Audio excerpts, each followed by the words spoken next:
আমি চ্যালেঞ্জ করছি, এখানে যদি গোয়েন্দার ভাইয়েরা থাকেন, আমি চ্যালেঞ্জ করলাম আপনাদেরকে। আমার বক্তব্য রেকর্ড আছে, আমার নিজের একটা ক্যামেরা আছে। যদি আমার এই 1 ঘন্টার বক্তব্যে রাষ্ট্রবিরোধী, সরকার বিরোধী একটা বক্তব্য থাকে, এই মুহূর্তে গ্রেফতার করে আমাকে নিয়ে যান। আমি চ্যালেঞ্জ করলাম, আমার এই 1 ঘন্টার বক্তব্যে একটা শব্দ, একটা বাক্য না, একটা শব্দ সরকার বিরোধী থাকলে আমাকে এখনই গ্রেফতার করে নিয়ে যান।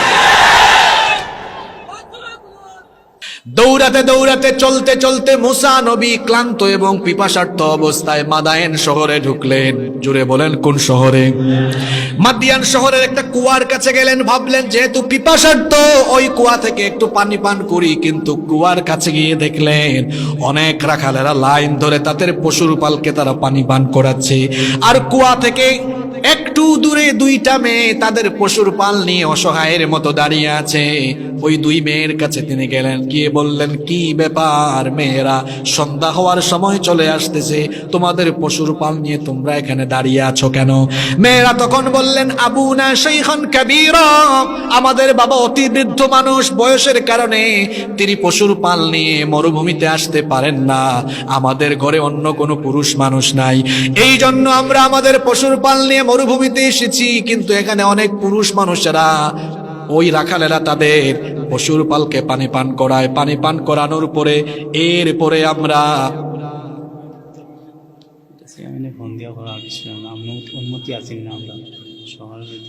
সরকার বিরোধী, সরকার বিরোধী কোনো ওয়াজ হচ্ছে না কাছে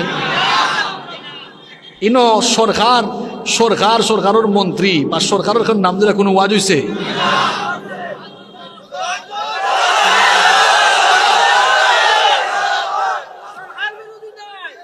ওয়াজ হয় ফেরাউনর, নোটিশ আইল সরকারও,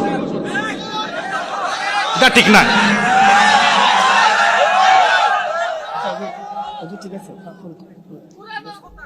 আমি সারা দেশও বক্তৃতা করি, আমি অত ফাতলা বক্তা নাই যে কেউ নাম ধরে। আচ্ছা হোক স্যার, এটা কি তার রাজনৈতিক সমাবেশ নেই? এটা রাজনৈতিক সমাবেশ নেই, এটা সমাবেশ কোরআনের সমাবেশ। ইনো আমার আওয়ামী লীগের বাইও খোলা চল, ইনো আমার ছাত্রলীগের বাইও খোলা চল, ইনো আমার যুবলীগের বাইও খোলা চল, ইনো আমার বিএনপির বাইও খোলা চল, ইনো আমার জাতীয় পার্টির বাইও খোলা চল। আমি সব দলের মানুষরে আমার হলজা তাকে মহব্বত করি। আপনারা ইউটিউবে দেখবা আওয়ামী লীগের অনেক এমপি সাহেব, মন্ত্রী সাহেব হলেও বুঝা ওয়াজ হলো। আজ পর্যন্ত কেউ ইলান নোটিশ দিছে না। আমার বাড়ি তো ও সিলেটু, ইলান নোটিশ হওয়া তো আমরা কাছে কাম্য নাই। ওয়াজ চলে ফেরাউনর, কিন্তু নোটিশ যদিও সরকার বিরোধী কোনো ধরনের কথাবার্তা কইবা না। সরকারের লোকে আমরার কোনো দুশ্মনী আসেনি। আমি হাসিবুর রহমানে ওয়াজ কইরা সেউরে ক্ষমতার চেয়ারও বইতাম পারমু না, নামাইতাম পারমু। ক্ষমতার থেকে নামানি উঠানি এটা হইছে যারা রাজনীতি করে তারার কাম। তারা রাস্তাত বারইয়া মিছিল করবা, আন্দোলন করবা, তারা হরতাল করবা, এর বাদে তারা মানববন্ধন করবা, কেউ অবরোধ দিবা। এটা হইছে রাজনৈতিক কর্মসূচি। যারা রাজনীতি করিয়া এন হ্যান্ডে নামাইবা, হেন হ্যান্ডে উঠাইবা। আমরা আলী বলাবা মানুষ, আমরা ওয়াজ করিয়া মানুষের কোরআন বুঝাই, হাদিস বুঝাই। আমরা ওয়াজ করিয়া কেউ ক্ষমতাত উঠাইতেও পারতাম না, নামাইতেও পারতাম না। ওয়াজ মাহফিল এই ধরনের নোটিশ দেওয়া, এটা অন্তত সিলেট আমরা আশা করি না। এই সিলেট হইল শাহজালালের দেশ, শাহপরানের দেশ, ওলিয়া উলিয়ার এই সিলেট এই ধরনের নোটিশ পাইছে আশা করে না। মৌকা আপনারা, আপনি দাওয়াত আগামী বছর দাওয়াত দিলেও দিবা, আপনি দাওয়াত আগামী বছর দিলেও দিবা, না দিলেও না দিবা। আমরা দাওয়াতের আশা করি না, কোরআনের কথা কই না। বোকা বোকা, আমি কিতা সিলেটর বাইরের না কিতা বাড়ি কুনানো, এটা কথা ঠিক নাই। আল্লাহ আমরা হেদায়েত দৌকা। আমি চ্যালেঞ্জ করছি, এখানে যদি গোয়েন্দার ভাইয়েরা থাকেন, আমি চ্যালেঞ্জ করলাম আপনাদেরকে। আমার বক্তব্য রেকর্ড আছে, আমার নিজের একটা ক্যামেরা আছে।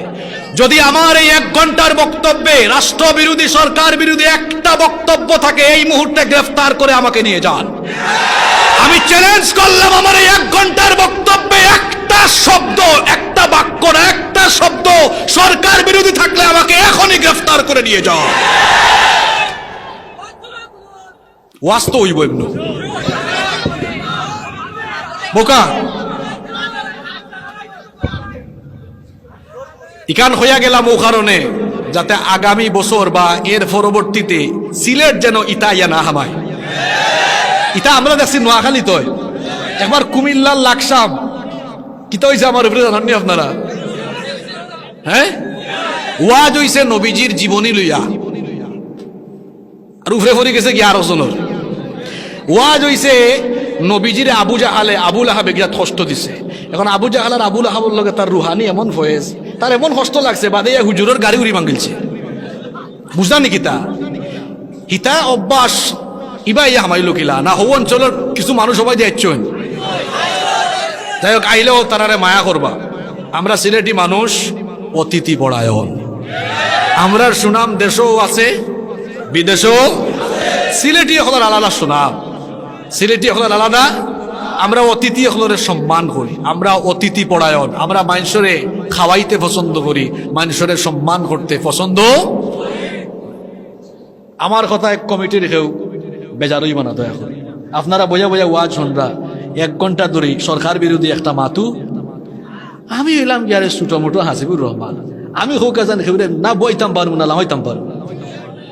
সুযোগ আছে নি এটা?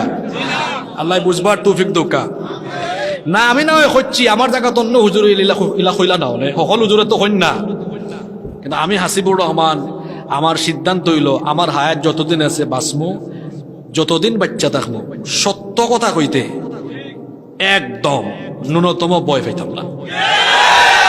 আমি আমার ছাত্র জমানাত এক মসজিদ চাইদা সভাপতির বজাইছি জুমার মসজিদ। আমি জমা ফড়াইতাম, সভাপতি সাহেব কইসলা ওটা কইন এখানে হঠাৎ কইন এখানে জমার মসজিদে কইসলাম বৈজাগ্য আপনি মেম্বর, আজকে থেকে আপনিও খতিব। আমি যাই আর কি, ওলা সব হুজুর হওয়া দরকার, ওলা সব হুজুর হওয়া দরকার। কোরআন হাদিসের আলোচনা কিলা হইতো, এখানে হুজুরে ঠিক করে দিবা না অন্য কেউ ঠিক করে দিত। বুঝলে বুঝবাতা, না বুঝলে তেজবাতা। কোন জায়গাতে আসলাম মনে আছে নি? হয় দেখো কাসান কুয়াই গেছেন কি মুসা নবী মাদিয়ানো, আর আমরা আছি বাংলাদেশের ক্ষমতাত। মুসা নবী কুয়াই গেছেন মিশর থাকি বারাইয়া। আজকের সারা ওয়াজ হইল মিশর আর মাদিয়ান, ফিলিস্তিন মিশর আর মাদিয়ান। ও ওয়াজ যখন আমরা টাইনাল হয়ে যাচ্ছি বাংলাদেশ, যাইতাম কুয়াইবা শোনায় বলা। আসমানের ওয়াজ করলেও বেড়া, জমিনের ওয়াজ করলেও বেড়া। খয়বরের তলে এক জায়গাত গেছি ওয়াজও আমারে কইছে হুজুর অবস্থা বেশি খারাপ, আপনি আজ খয়বরের ওয়াজ করুক। আমি কইলাম ভাই আপনারা চাইছেন খয়বরের ওয়াজ, আজ ওইব খয়বরের। এখন খয়বরের ওয়াজ করার 20 মিনিট বাদে কই হুজুর খয়বরের ওয়াজ যে আপনি ইলা করবাই কেন? আমরা জানি না খুমবাইজে যাইতাম খয়বরের ভিতরে হামাইলেও বেড়া, আসমানের উপরে উঠি গেলেও বেলা, মিশরও গেলেও বেড়া, ফিলিস্তিন গেলেও বেলা। অঙ্ক আমরা মুসা নবীর লগে গেছি কি মাদিয়ান, কুয়া একটার খান্তাত কোনো গেলেও বেড়া যাইতাম কুম্বাই আমরা। কষ্ট নি আপনারা? আমি আগামীতে কমলগঞ্জ আইলে আইমু, না আইলে নাই, কিন্তু আমার কথা আমি খোঁজাও যাইব। কমলগঞ্জ না আইলেও আমার কথা আপনারা ইন্টারনেটের কল্যাণে টানাইনি পারবা ইনশাআল্লাহ। রব্বুল আলামিন বলছেন إن فرعون علا في الأرض وجعل أهلها شيعا يستضعف طائفة منهم يذبح أبناءهم ويستحيي نساءهم إنه كان من المفسدين আল্লাহ তাআলা বলছেন ইন্না ফিরআউনা আলা ফিল আরদ, নিশ্চয়ই ফেরাউন জমিনে ঔদ্ধত অহংকার আরম্ভ করেছিল। এখানে একজনের কথা বলা হচ্ছে, সবাই জোরে বলেন তো যার কথা বলা হচ্ছে সে কে? আরেকটু জোরে বলেন। ফেরাউন। কার কথা বলা হচ্ছে? ফেরাউন কারো নাম নয়, ফেরাউন কারো নাম নয়, ফেরাউন হচ্ছে একটা উপাধি। কথা বুঝে থাকলে বলেন তো ফেরাউন একটা চেয়ারম্যান সাহেব এসেছেন, চেয়ারম্যান কি উনার নাম? জোরে বলেন। এটা উনার উপাধি। তিনি এই ইউনিয়নের প্রতিনিধি, সরকারের স্থানীয় প্রতিনিধি, এবং সরকারের এই ইউনিয়নের স্থানীয় প্রতিনিধির উপাধি হলো চেয়ারম্যান, কিন্তু উনার নাম হলো জনাব আশিদ আলী সাহেব। তিনি এই ইউনিয়নের চেয়ারম্যান, এটা তার পদবি। তার শিলের মধ্যেও সিলমোহরে ওনার উপাধি আছে না? আছে। এখানে মেম্বার সাহেব আছেন, মেম্বার ওনার নাম না, এটা এই অত্র ওয়ার্ডের স্থানীয় জনপ্রতিনিধির উপাধির নাম হলো মেম্বার। প্রধানমন্ত্রী কারো নাম না। প্রধানমন্ত্রী হলো গণতান্ত্রিক দেশে যেখানে সংসদীয় পদ্ধতিতে দেশ চলে, সেই রাষ্ট্রের প্রধানতম ব্যক্তিকে বলা হয় প্রধানমন্ত্রী, বা মন্ত্রিসভার প্রধান যিনি, সংসদ নেতা যিনি, তাকে বলে প্রধানমন্ত্রী। এগুলো যেমন পদ, ফেরাউন এটাও একটা পদ। মিশরের তৎকালীন শাসনকর্তাদের উপাধি ছিল, আপনার আমার সাথে কথা বলতে হবে, উপাধি ছিল কোরআনুল কারীমে এই সূরার এই আয়াতে মুসা নবীর সময়কার ফেরাউনের কথা বলা হচ্ছে। মুসা নবীর সময়ে ফেরাউনি গদিতে বসেছিল দুইজন। প্রথমে বাপের মৃত্যুর পর তার ছেলে এসেছে। প্রথম জনের নাম হচ্ছে সেকেন্ড রামিসেস, আর দ্বিতীয় জনের নাম হচ্ছে, তাফসীরের কিতাবে তার দুইটা নাম পাওয়া যায়, দুইটার কোনো একটা হবে মারনেফতা অথবা মানেফতা। তাইলে এই দুইটা নাম, বাপ মরার পরে তার ছেলে ওই গদিতে বসছে, ওই গদিতে যিনি বসতেন ওই শাসনকর্তার পদবীর নাম কি? জোরে বলতে হবে। আপনারা জবাব না দিলে ঘুমাই গেলে চলবে না তো, কিছুক্ষণ পরে দেখবেন যদিও কোরআন নাজিল হয়েছে ১৫০০ বছর আগে, কিন্তু মনে হবে যেন এগুলো আল্লাহ তাআলা বর্তমান দুনিয়ার সব দেখে দেখে নাজিল করছে। তো আগে ঘুমাই গেলে চলবে নাকি আপনাদের? কোরআনুল কারীমে ১১৪টা সূরা আছে, তার মধ্যে ৪৪টা সূরায় ফেরাউনের আলোচনা এসেছে। ভাগ্য কি জাত জিনিস! ১১৪টার মাঝে দখল করিলছে ১,০০,০০০টা। আমি আজকে যাইয়ার গিয়া সিলেট থাকি, আজকে আমার শেষ সফর। না জিনা না জিও, আমি মাহফিল টাইমে ২-৩ দিনের লাগে সিলেট আই, তো আজকে এই মাসের আমার এই শেষ সফর আর কি। আপনারা এটা করে ডাকাত যাই মুখি কথা বুঝছেন। তো আপনারা যদি আগে ভাগে ঘুমাই যায় তো মারতাম পারতাম না, তো কইছিলাম যে আজকে যাই মুখি। আমার বাড়ি আসলে সিলেট, কিন্তু সিলেট সারা বছরে আইতাম পারি সকলটাই মিলাইয়া ১৫ দিন ২০ দিন বা সর্বোচ্চ ১ মাস হয়। ও মাহফিলও তাই হিসাব করি আর কি। এর লাগে সিলেটই মারতাম পারি না। মাঝে মাঝে সিলেট আইলে মাহফিলও মাঝে মাঝে থুরা ১ মিনিট ২ মিনিট হইলাই। এর লাগে আপনারা বেজারই যাননি। কি যা জিনিস চিন্তা করারি, হাই বাপরে বাপ, ইয়া মাবুদ। ৪৪টা দখল করছে। কয়টা? কোরআনুল কারীমে আয়াত আছে ৬,০০০-এর উপরে, তার মধ্যে ফেরাউন সাহেব দখল করেছেন ৫৩২ আয়াত। ইয়া আল্লাহ, কি জাত কুখ্যাত জিনিস চিন্তা করানি আপনারা। দেখি হিসাবটা খেয়ে মনে রাখছেন। আমার বাড়িতে কেউ ওয়াজ জানাইতে হইবা তো আপনারা, গরওয়ালা হলারে ওয়াজ জানাইতা না নে। ছটা সূরার মাঝে তানোর কথা আছে।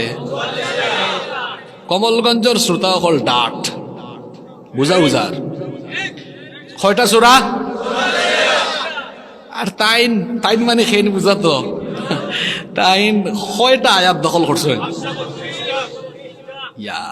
আমি খেল খুলে তার হিসাব মারছিলাম, ওই দেখি চাইতান কত ভাগ নিলা, ওকে দেখি ১২ ভাগের ১ ভাগ লইয়া গেছে। কোরআনের ১২ ভাগের ১ ভাগ। কি যা জিনিস চিন্তা করানি আপনারা। ১২ ভাগের জায়গাতে না আবার ডাকার মতো। আল্লাহ বলছেন সেই ফেরাউনের কথা, যেই ফেরাউন ৪৪টি সূরার ৫৩২টি আয়াতে তার আলোচনা এসেছে। ফেরাউন কারো নাম নয়, এটা তার উপাধি। এই আয়াতে ফেরাউনের ৪টা বৈশিষ্ট্যের কথা আলোচনা হয়েছে, যদিও কোরআনের ৪৪টি সূরার ৫৩২টি আয়াতে তার ব্যাপারে আলোচনা এসেছে। এখন কমলগঞ্জের মানুষ যদি আমাকে বলেন, হুজুর এই জিনিসগুলো ইলাকা দেয় ৪৪টা সূরার ৫৩২ আয়াত একলাও দখল করলো, কি তার লাগে?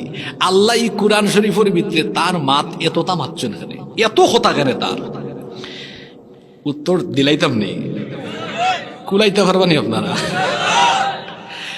এর কারণ হইল দুনিয়ায় আর কোন নবী রাসূল আইতা নাই। আমরা নবী আখেরি নবী, রাহমাতাল লিল আলামিন মুহাম্মাদুর রাসূলুল্লাহ সাল্লাল্লাহু আলাইহি ওয়াসাল্লাম। আমরা নবীরে ফাটাইয়া আল্লাহ নবুয়তর গেটে তালা মারি দিছেন, আর দুনিয়াত কোন নবী রাসূল আইতা।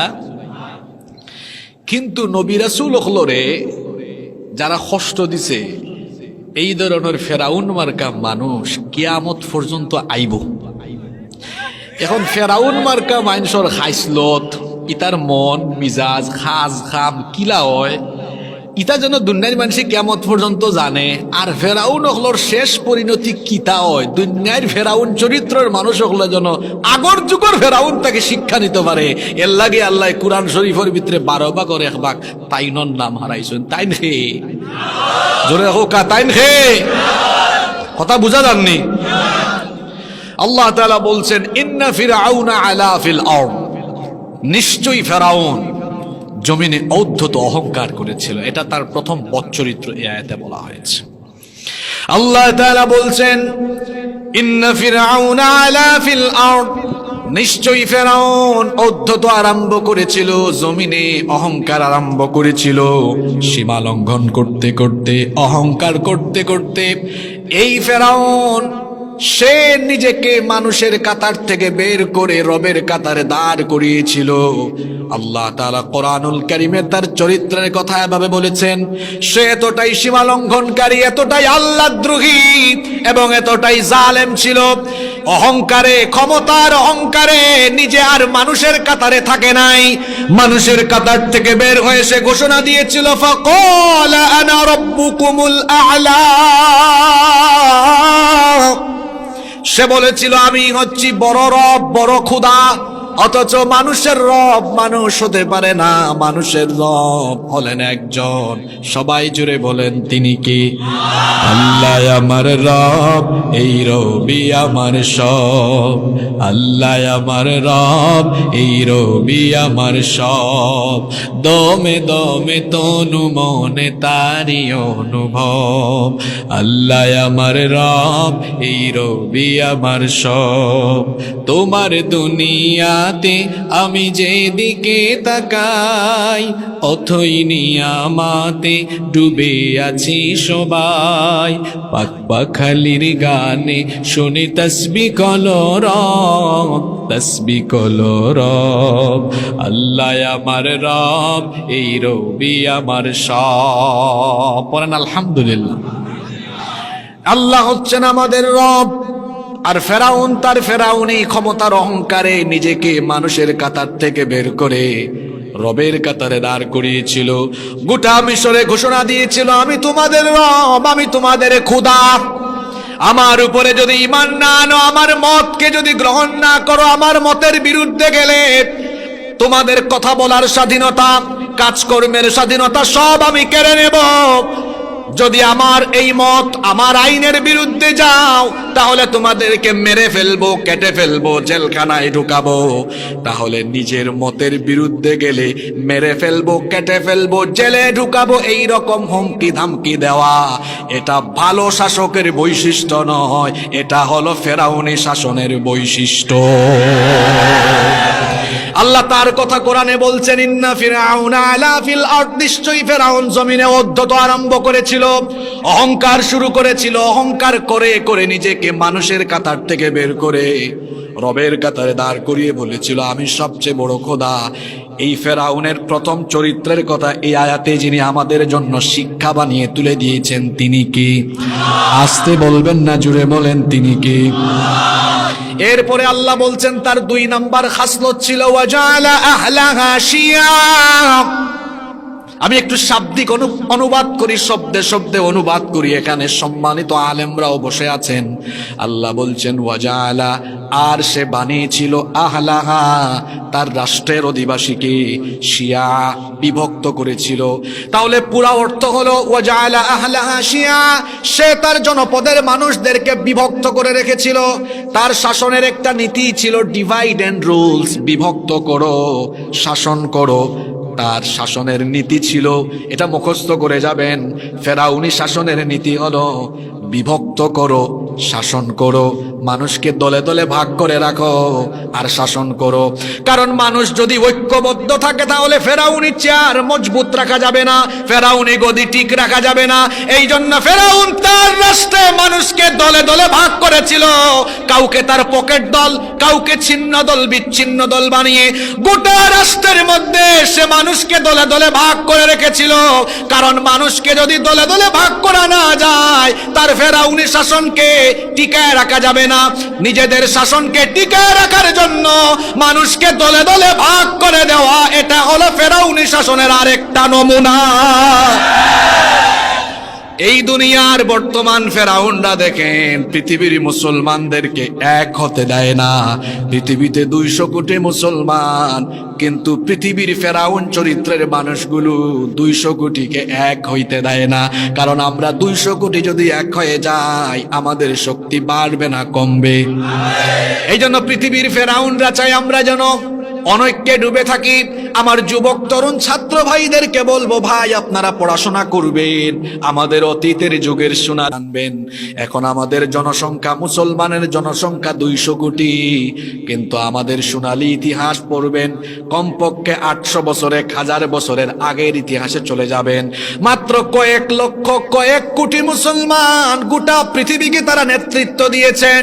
তার কারণ হলো তারা ঐক্যবদ্ধ ছিলেন, সবাই কোরআনের পতাকা তলে, ইসলামের পতাকা তলে ঐক্যবদ্ধ থাকার কারণে গোটা দুনিয়াতে তাদের গোটা দুনিয়াতে মুসলমানদেরকে নেতৃত্ব আর সম্মানের আসনে যিনি সমাসীন করেছিলেন তিনি কি? এখন কি আমরা এক আছি?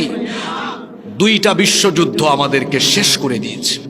আমরা ছিলাম একটা খেলাফতের অধীনে, বিশেষ করে উসমানীয় সাম্রাজ্য উসমানীয় খেলাফতের পতনের পরে গোটা পৃথিবীতে মুসলমানরা আরো বেশি বিভক্ত হয়ে পড়েছে। 2টা বিশ্বযুদ্ধ আমাদেরকে শেষ করে দিয়েছে। পৃথিবীতে যারা মোরলগিরি করে তারা কখনো চায় না আমরা মুসলমানরা এক হয়ে যাই। আমাদেরকে বিভক্ত করে রাখতে পারলে তাদের মোরলগিরি পৃথিবীতে প্রতিষ্ঠিত হবে। এজন্য তারা আমাদেরকে বিভক্ত করে রাখতে চায়, এক থাকতে দেয় না। আমার ভাই সাউকা তোরা সুন্দর করি একবারে সিলেটি ভাষায় মার ভাষায় বুঝাই দেয়। বর্তমানে আমরা মুসলমান হলোর দেশের সংখ্যা 57, 58 বা 60 খান্দা খাসা তুই। এই যে আমরা বাক করি তারা রাখি দিল বিভিন্ন দেশে দেশে। আপনি আমারে খৌকা চাইন, আপনার এগু ফুয়া হাবিচ্ছা বোয়ার বাদে, অথবা কমি মাদ্রাসা থেকে এই আপনার দাওরায় হাদিস ফোরার বাদে, আলিয়া মাদ্রাসা থেকে দাখিল আলিম পাশ করার বাদে আপনার ইচ্ছা আপনার ফুয়ারে সৌদি আরবর উম্মুল কোরা বা মদিনা ইউনিভার্সিটি অথবা কাতার ইউনিভার্সিটি অথবা আপনি জামিয়াতুল আজহার, মিশরের আল আজহার মানে আল আজহার বিশ্ববিদ্যালয়ে ফাটাইতা। এখন ফাটাইতে হইলে আপনি এম্বাসি যোগাযোগ করা লাগবো। যদি পরীক্ষা দেওয়া বা অনলাইনে আবেদন করে স্কলারশিপ হয় ভিন্ন কথা, কিন্তু স্কলারশিপ যদি না হয় তাইলে কতটা ফাস্টফুড ভিসা আবেদন নানানটা করিয়া অনুমতি পাইলে যাওয়া যাইব, আর নাই যাওয়া যাইতো।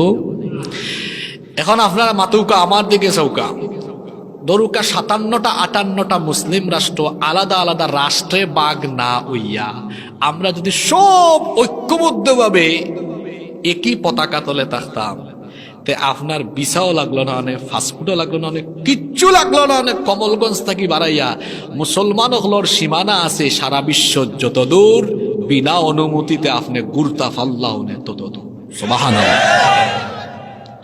এখন ও যে আমরা রাষ্ট্রভিত্তিক বাক করি করি করি করি করি করি দিয়া, আর আমরা মুসলমান হলোর মাঝে কিছু স্বার্থবাদী দুনিয়ার মোহ আছে, ও ধরনের মানুষরে তারা টুপ ফালাইয়া বড়ি শুনেন আপনারা, বড়ি দিয়ে মাছ মারে কিলা কোনটা হারাইয়া বাদ দেয় বা হরিণ দেয় বা জেসাতা দেয়, মাছ রে লুপ দেখায় আও আয়া খালি টুকুর টুকুর করে আর হামাই যায় খাইতে হইলে আমায় যায় বাদে মাছও করে আইন নয়। ওলা পৃথিবীর মরল হলে চিন্তা করছে দেখিতে নে ওতার সমাজও মুসলমান হলোর সমাজও খারে টেকা দি কিনা যায়, খারে একটু নারী দি কিনা যায়, যারে জেলা কিনা যায় কিনিয়া যে তোরে দি তোর এলাকা বাঘ, তোরে দি তোর এলাকা বাঘ বাঘ করি করি করি করি দিয়া আমরা আলাদা আলাদা করে রাখছে।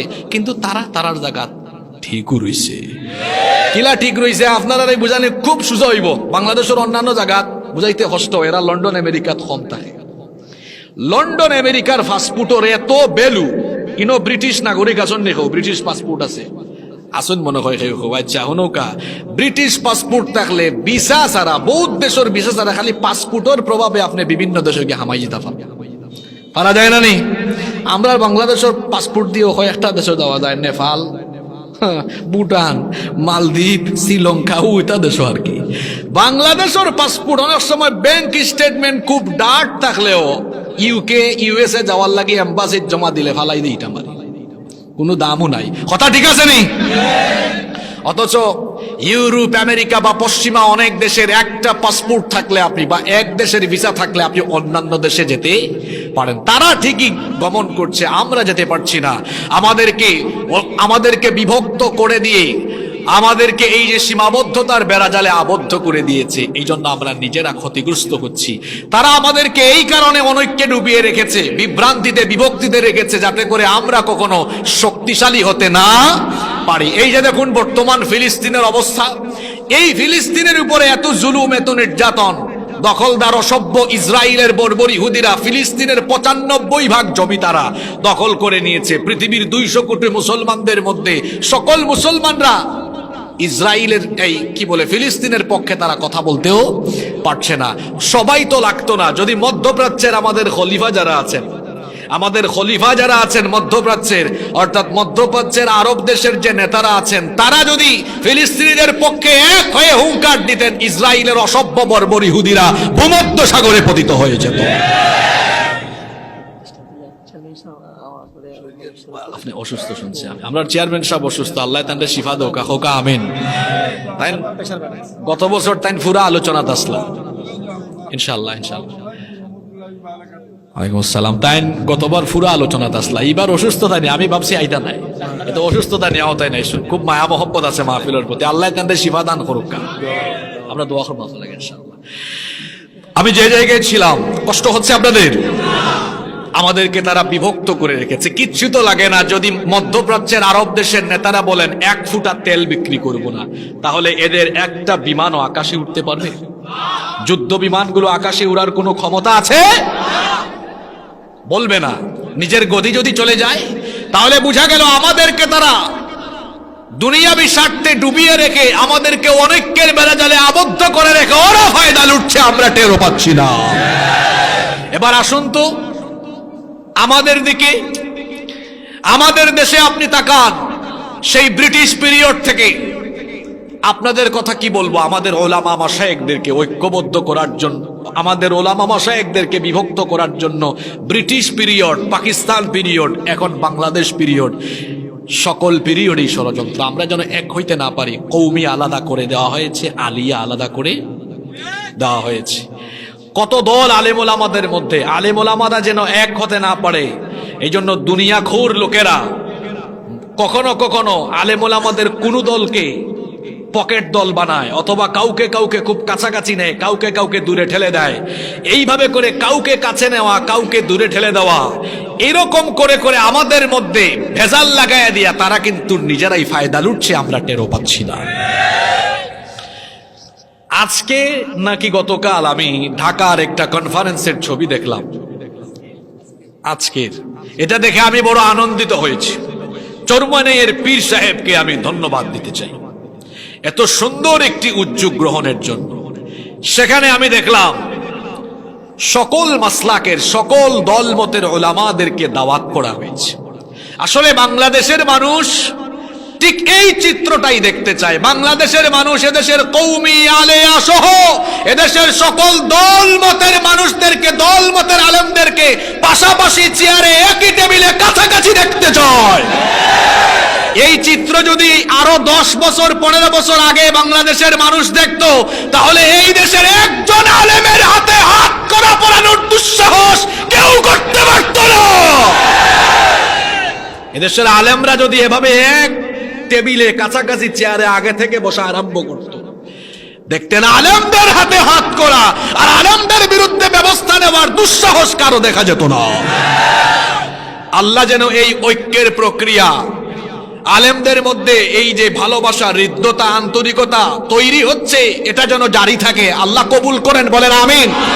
আমরা আমাদের কওমির ভাইদেরকে বুকে টেনে নিতে চাই, আমরা আমাদের আলিয়ার ভাইদেরকে বুকে টেনে নিতে চাই, আমরা চরমুনার ভাইদেরকে বুকে টেনে নিতে চাই, আমরা ফুলতলির ভাইদেরকে বুকে টেনে নিতে চাই, ফুরফুরার ভাইদেরকে বুকে টেনে নিতে চাই। আমরা দল মাসলাক সব ভুলে গিয়ে সবাই আমরা ঐক্যবদ্ধ হতে চাই। কারণ হলো এই দেশের মানুষ, এই দেশের মুসলমানরা আলেমদেরকে এক টেবিলে কাছাকাছি পাশাপাশি দেখতে চায়।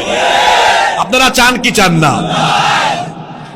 আমরার মাঝে বেজাইল লাগায় রাখরা তারা তারা মানে হকলতা তো হওয়া যাইতো না, বেশি তোলে দিলে মা যাইতো না। আকাশের অবস্থা তো সুবিধার নাই।